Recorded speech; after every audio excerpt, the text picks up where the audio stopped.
Okay, we are going to go ahead and get started.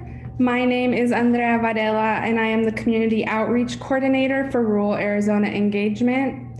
Tonight, we will be talking about redistricting and the tool Representable. And my coworker, Advocacy Director RAZE will be monitoring the chat today. So we will have some opportunities for questions, but if you have any while I'm going through the information, go ahead and throw them in the chat, and RAZE will definitely let me know. So again, good evening, everyone, and thank you for joining us tonight. Here at RAZE, we focus on civic engagement, voter education, and advocacy work with the fundamental belief that empowerment equals existence. When our communities are empowered with knowledge, resources, and access, they exist in the room where decisions are made. Tonight, we will be going over redistricting and the tool Representable.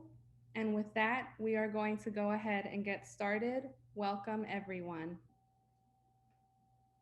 Okay, so some of today's objectives, we will be going over redistricting and Independent Redistricting Commission updates. We are going to do a small mini deep dive into the topic of communities of interest. We're going to have a small demonstration tool on the mapping tool Representable. And we are going to review some calls to action now and potentially in the future that you can be a part of. So if you are not up to date on the Independent Redistricting Commission, Arizona has an Independent Redistricting Commission composed of 5 commissioners, 2 Republicans, 2 Democrats, and an independent chair. Right now in Arizona, we have already started our redistricting process and have in fact chosen all of our commissioners, and they are David Meal, Douglas York, Shireen Lerner, Derek Watchman, and independent chair Erica Newberg. This IRC is responsible for drawing the new and congressional legislative maps that we will see in 2022. And it's important to note that legislators do not draw the maps in Arizona, the IRC does. However, the legislators do, from both minority and majority parties, appoint the first 4 commissioners, who then appoint the independent chair. So I'm not sure if you've heard, but some huge news came out yesterday. Apportionment data is in. So that means that 2026 apportionment data was released yesterday. That means that the state population counts were given to the states and the resulting changes in congressional apportionment were given. Now, Arizona was anticipated to gain a 10th congressional seat. However, as apportionment data revealed, Arizona will neither be gaining nor losing a seat. We will remain with 9 congressional districts. It's important to note that this data that was released yesterday is only state level. The Census Bureau has stated that no later than September 30th is when they will release redistricting data below the state level to the states at that time.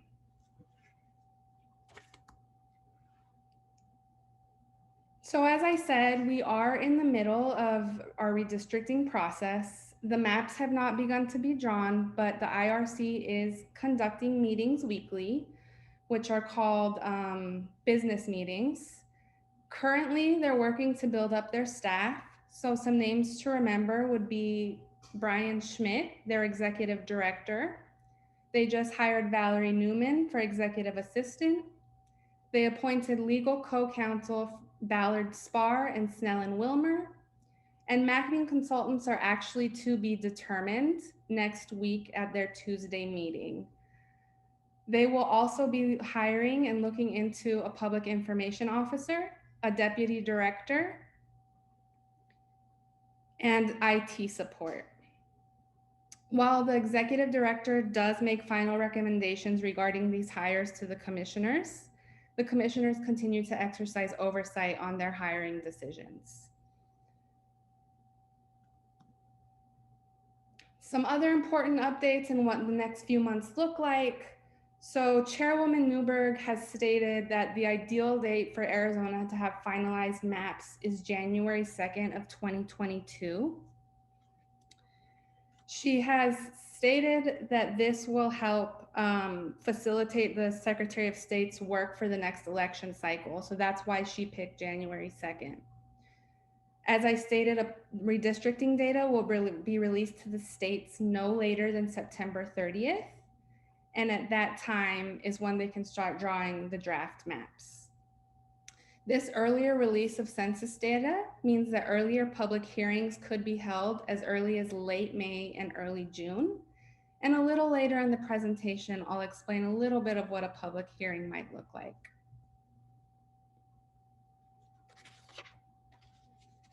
Is there any questions so far on IRC updates? Okay, so moving into communities of interest. Communities of interest is a very important topic in redistricting. They are the centers of the discussion of where the lines will be drawn in the district. And in Arizona, they are not formally defined. They can self-identify or they can be officially organized, so they can be formal or informal. But technically, the working definition that we work with is that a COI is a group of people with a common set of concerns or interests that should be represented in a single district for the purpose of ensuring fair and effective representation. So a COI, or a community of interest, typically shares cultural interests, historical interests, economic interests, and others. COIs want to be in a community together so they can advocate for their shared interests. And they don't always have to be surrounded around a candidate or voting patterns. They can also be common interests such as economic and environmental interests, community activities and services, cultural or historical interests, and your community's needs and concerns. A community of interests encourages the drawing of fair voting districts.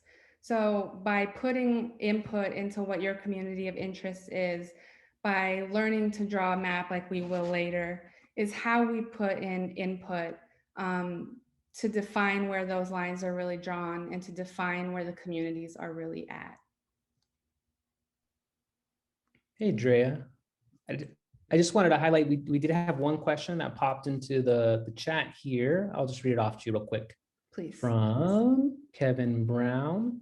What's the difference, and I don't know if you have this answer right now, but what's the difference between the data that was released now and the data that's going to be released in September? Sure. So the data that was released yesterday is population state level. So it's the state population levels. It doesn't go deeper into demographics and smaller communities. Like if you were looking for a specific population number for a demographic, we wouldn't have that information right now because it's only state populations. However, in September, all of that micro data as well will be released, and that's where they can start to draw draft maps. I'm not sure if that answers the question. Okay, perfect. So now that we've discussed a little bit about communities of interest, we want to break out into groups to kind of get a feel for what you feel your community might look like. So we're going to pop into breakout rooms just for a few minutes. And if you could, and I'll put this in the chat as well, the question will be, what is a community you consider yourself a part of, and what makes your community unique? And I will share that in the chat and we will break out shortly. Well, was everybody able to discuss a little bit about their communities and what makes them unique? Mm-hmm. Yeah, cool. Does anybody want to share a community that they thought of? We'd love to hear. I'd share if I was on my soapbox in my group, and so I figured I'll just finish off what I was saying. So my community of interest, working class, working poor neighborhoods, Black and brown communities of color. And if you're from Casa Grande and you kind of understand the local politics or the local, just understand the communities, then you'll know that the working class communities of color are really split right in half. And half of them are in legislative district 11. So if you think about the west side and the east side are in district 8. And if you're thinking about the south side and then I don't know, the further up Indian Hills area, you're in legislative district 11. And so the question I was posing to the breakout room is why do you think they do this? And the reason being is that it breaks up basically the ability to gain power and to have, swaying interest on your legislatures when half of your community of interest, because it is safe to assume that, Black and brown communities of color, would want the same things, are looking for, have the same interest, right? And so when they draw a line right up to now, right down Florence Boulevard, putting half of my community on one district and half in the other, we now have two different legislators to reach out to. And it's, less community power building. And so that's why redistricting is so important. Thank you, Pablo. Definitely. Would anybody else like to share? Tara asked me to just comment. My overall community of interest, I guess, would be retired. Second would be the West Valley. And then the dichotomy is that I live in a urban area. I'll call it suburban, more suburban than anything else.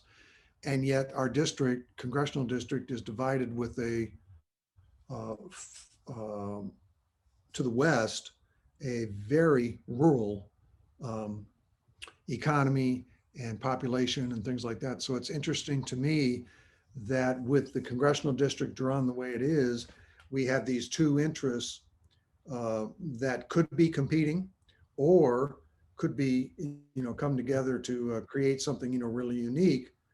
But we all know that's not politically how it really happens. So that was my point. Wonderful. Yeah, great point. Thank you, Ron. Anybody else want to go before we move on to representable?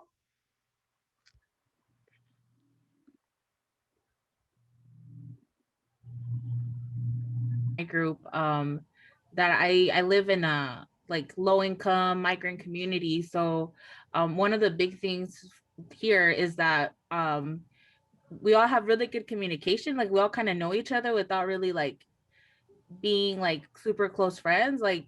All the kids kind of go to the same kind of school, and the people I went to high school with, our teachers are at some of those schools now, and the communication has pretty much always been there, where we kind of have each other's back and look out for each other. Yeah, that's awesome. Yeah, that's really important to community too, for sure. Thank you for sharing, Flor. Okay, if we have no one else that wants to go, we're going to move on to the second part of our presentation. Will be on the tool Representable. So I'm going to go ahead and just share my screen again. Okay, so a little bit about this tool. This tool is called Representable. It's a free mapping tool. You can access it on your own. However, tomorrow morning, look out for an email with our specific Rural Arizona Engagement Drive. When you create what you're going to create, it will go to us and then to the state. So I highly suggest that when you create an account, you do it through our link. That way we can all stay together, stay in touch. So Representable allows people to draw communities of interest and share those communities with others. So you're going to get to the home page, and the home page is going to look like this. So it's going to host information on Representable, and then it's going to say the RAZE drive. It's going to host information on redistricting our state, as well as the specific redistricting criteria and the status of communities of interest within our state. We did go over these redistricting criteria in our Redistricting 101 event. If you did not catch that, it is on YouTube and I will send it out tomorrow as well. Once you have hit the home page, you're going to start by drawing your community. It's going to ask you to sign up. It's a free sign up. For the purpose of this demonstration, I'm going to use my information. And if you are outside of the state of Arizona, Representable has full functionality in all 50 states. So you would just not, you would not do it through our drive. You would create your own account and then it would ask you to pick your state. So I'm just gonna start by putting a little bit about myself.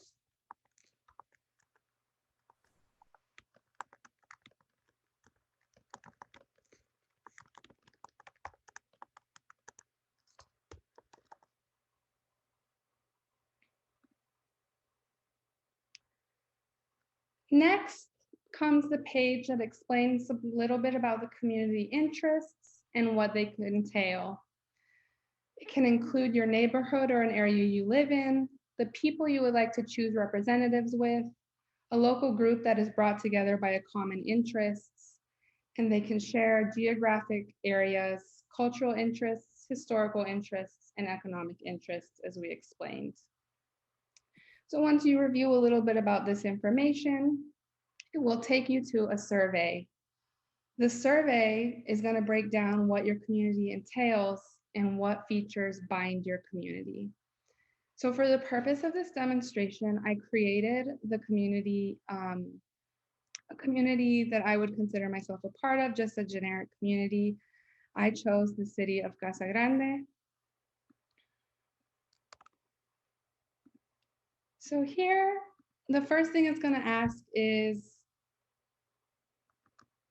about your community activities and services. So where do people in your community gather or socialize? Where does your community access services? Some examples are shopping areas, schools, libraries, parks, etc. So one way I defined it was my community utilizes the services of the city of Casa Grande.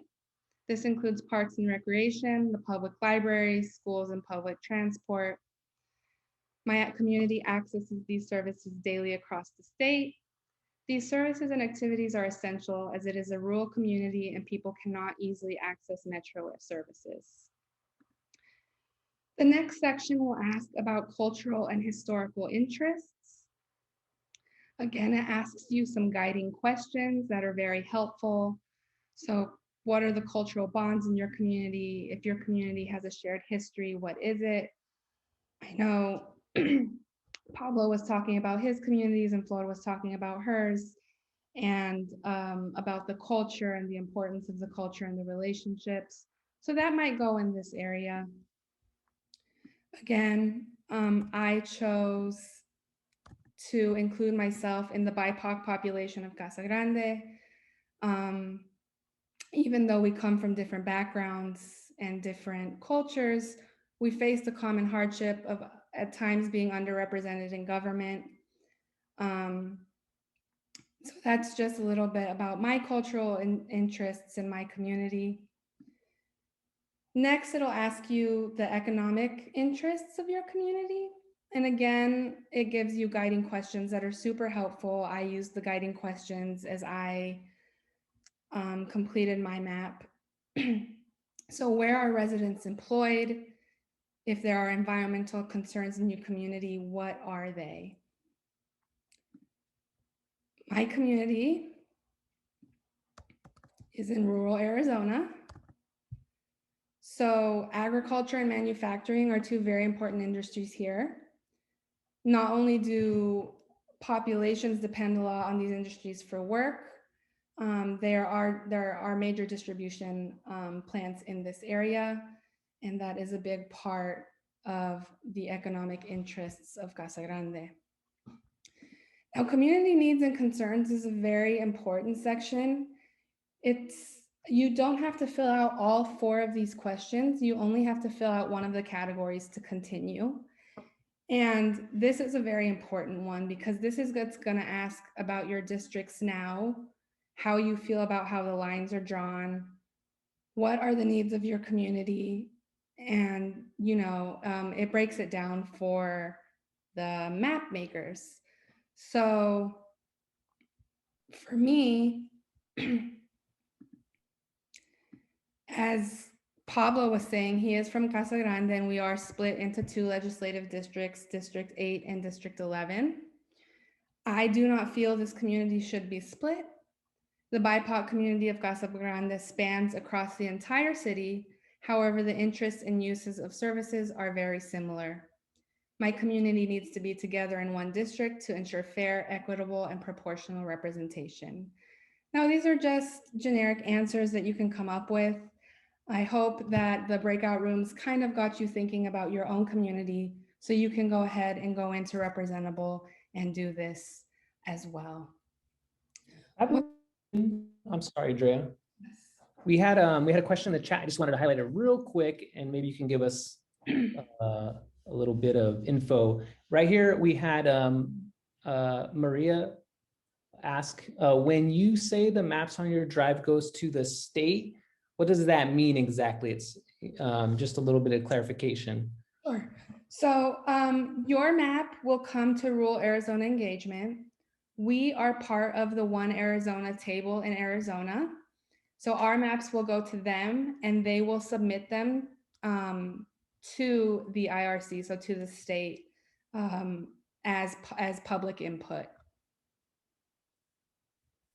Thank you. And then we had another question, I think it was answered, just defining BIPOC, B-I-P-O-C, Black, Indigenous, People of Color.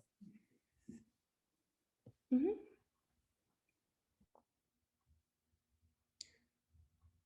Okay, great questions, and thank you, Aris, for stopping me there. Anyway, so once you complete your survey, like I said, you only have to complete one of the areas of the 4. You're gonna hit next, and it's gonna ask you to name your community.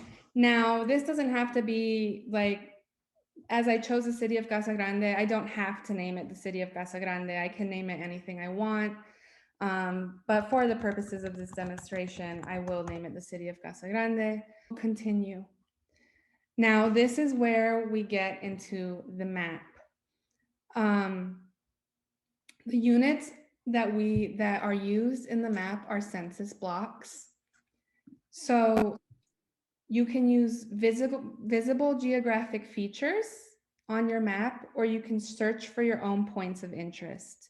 So for me, because I picked a specific city, I am now going to enter my zip code. It's going to come up as Casa Grande.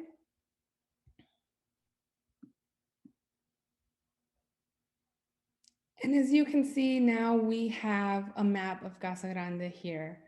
This is along here, it's Florence. If you're from Casa Grande, you know, but this is just a breakdown of the city by census blocks. I would go in here and you can click on a census block to highlight it and click on it again to uncheck it. You can zoom in and out using these tools. And you can also navigate by holding it down and moving it over. Now, because I chose the city of Casa Grande, I would go in here and pick areas in Casa Grande where I felt that my community should be included. So I can just go ahead and just select some of these. And as you can see, there are a lot, census blocks can be very small and they can be very big. So I zoomed out a little just to see everything. And then if you can see now, it gave me an error when I hit that because one of the requirements for the state of Arizona is that they have to be, the district has to be contiguous. So all points have to be touching. So as you can see here, I can't leave a space between this census block and this census block. I would have to go in and make sure they were contiguous and compact. Now, this isn't specific. I'm just highlighting a lot of the areas of Casa Grande, but if you want to search for certain geographic features, here is the I-10 and the I-8. And then you can choose as many census blocks as you like, or as little census blocks as you like.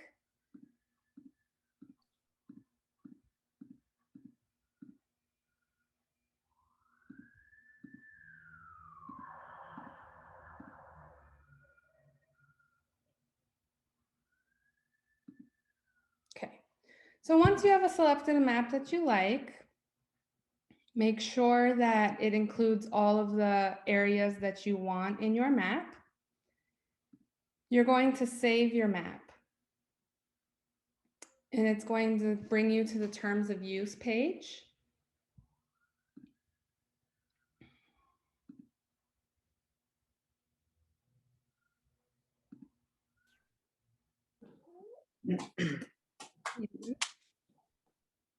You have submitted it.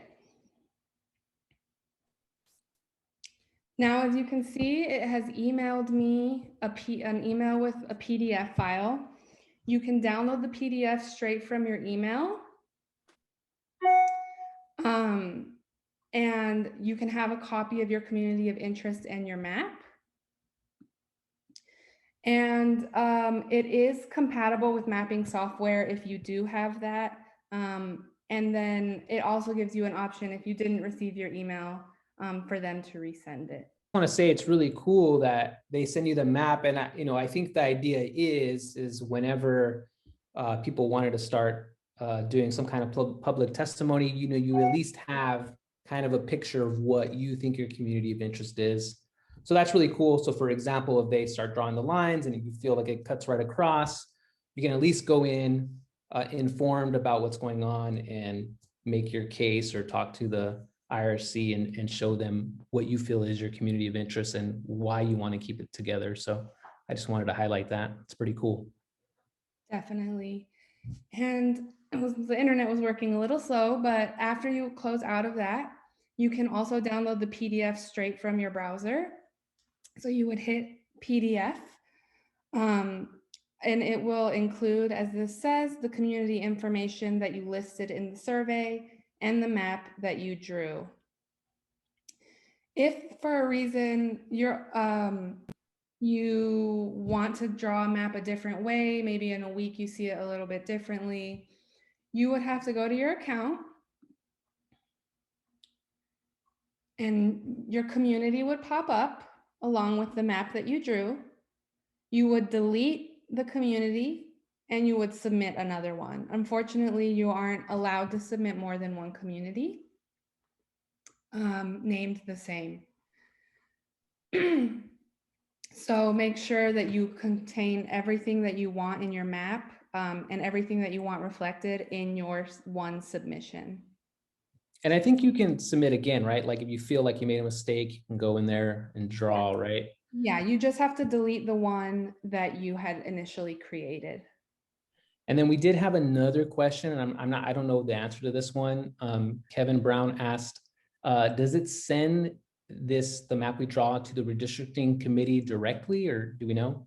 No, it does not. But One Arizona, the table that we're under, will send all of these maps once they're gathered into the drive to the Redistricting Commission as a form of input. So in the end, the IRC will end up will hopefully, with all intents and purposes, end up looking at your maps.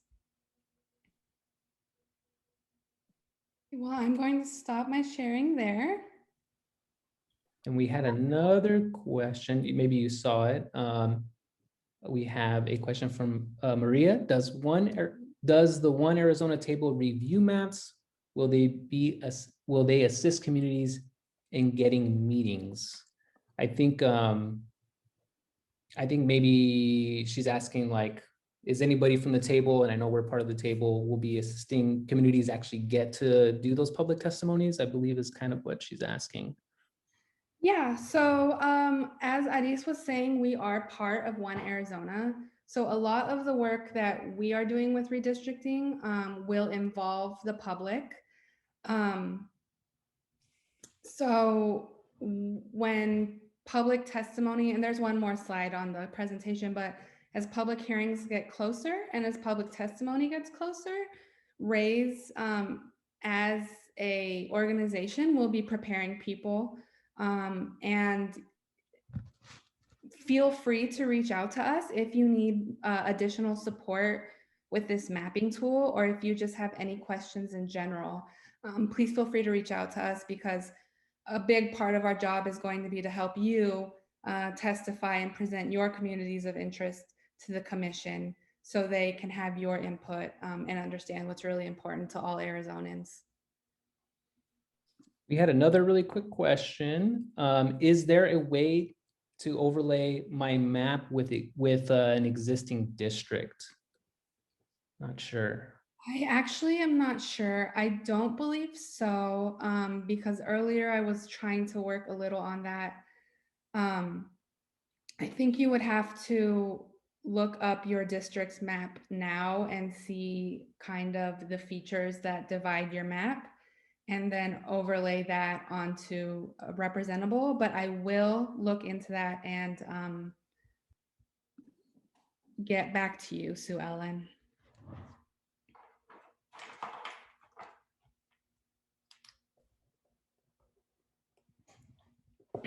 Are there any more questions before we move on to our last slide? I missed the first half because I was on a health department call.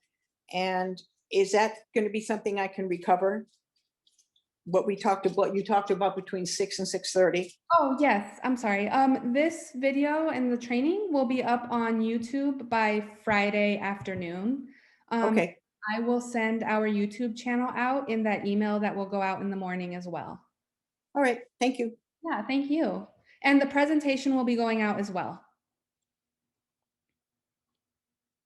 All right. And finally, and one of the most important things you could possibly do for redistricting is answering calls to action. So if you are attending this call today, you will be part of our redistricting list that will receive weekly emails regarding updates on the IRC, because we do watch those meetings and we know they're long, so we provide those updates, as well as guidance for public comment. I will send out again our YouTube channel. A lot of this was discussed in our Redistricting 101. A lot of good information in there, so I urge you to go watch that if you weren't part of that. But public comment is a way to submit input now to the commission during their meetings, and we provide guidance every week on what some comments could look like and what's important coming up that week. Another very important call to action is to actually use this tool and map your community of interest. As I said, this goes to the IRC in the end. They will see what's important to you. And so this is of the utmost importance. Coming up as redistricting data is released, and even before then, there's going to be opportunity to testify at early public hearings, and we will keep you updated on all of that, as well as provide trainings in the future as those public hearings become closer. It is looking like those hearings will be in public, and so we'll definitely provide training and updates on that. And look out for future trainings such as these. We try to have redistricting updates about once a month. We just want to keep you so involved, and we are so grateful for your involvement, because we need to end the processes of gerrymandering, and we need our districts to be represented in fair and equitable ways. And So these are just some of the ways you can be involved. And as I said in that news and that weekly email that we send out, there are additional calls to action sometimes. So definitely look out for that in your inbox. We do have a question I wanted to highlight. Stevie asked, are you able to give this presentation at local political meetings? Or is it okay for Stevie to share this? I'm losing. I'm sorry. To share this YouTube and presentation materials. And then she also said, thank you for the updates. Yeah. Yeah, so actually, if you want to reach out to me, we do go into communities and discuss redistricting. So I will throw my information in the chat in just a little bit, but if you would like to reach out to me, so we would love to go into your community and speak and provide this information to you. You will get the presentation, but for redistricting purposes, we do go out into communities and speak as well. Linda asks, how long will we be able to submit? Do you mean your maps, Linda? I'm sorry, if you mean how long will you be able to submit your maps, this representable will be available to you until the maps are finalized.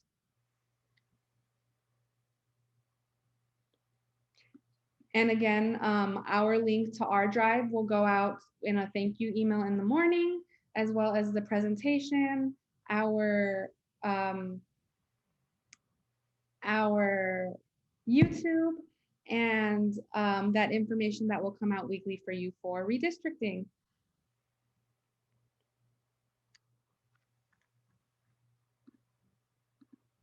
I'm going to throw my information in the chat, and I'm going to keep the meeting open for just a little bit longer. I want to thank all of you so much for jumping on today. You guys, all of you, I'm sorry, don't know how important it is that you are on tonight and that you are willing to testify for your own communities, because gerrymandering is real and it does exist, and it does exist in this state, and we have to just go full force ahead, as Stevie said. So thank you, everybody, again. I'm going to throw my information in there. If anybody wants to throw their information in there, I will leave it open. And thank you again for joining.